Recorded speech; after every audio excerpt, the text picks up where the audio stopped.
Ngibingelele kuwe laleli, ngiyathemba ukuthi phela-ke mina ngizocela kuwe-ke laphana-ke ukuthi-ke mangabe usamusha-ke kulo-ke leli khasi-ke leli-ke owenze okulungile-ke laphana-ke ungixhase-ke ucindezele-ke ibhathini usubscribe nje, akubizi imali kumahhala nje ukhishwe nesenti-ke elimnyama-ke leli-ke khonza ukwazi phela ukuthi-ke uthole nezinye-ke iy'ndaba-ke ezintsha-ke nje engizobe ngiyifaka-ke kulo-ke leli khasi-ke leli-ke kusukela-ke manje-ke usungaphosa izindaba ongenza njengamanje ngabe-ke ucindezela-ke ibhathini usubscribe njengamanje-ke.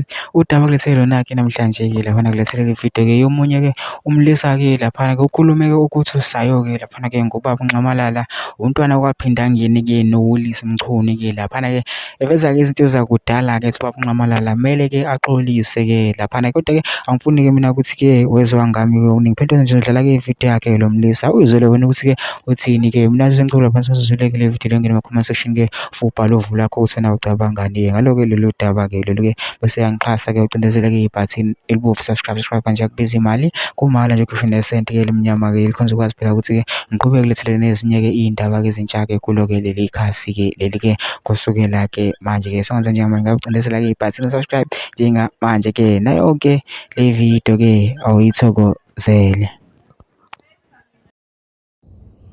Bingelele kubaba uNxamalala, mhlawumbe ezosho ukuthi kwenzakalani ngalabantu engibabalile kule vidiyo ufuna achaze kuyo. Ufuna ngene uMayi u-Aubrey Sotetsi, angene uMike Sotetsi bese ngene isizweni sabaTswana iqiniso lakhona.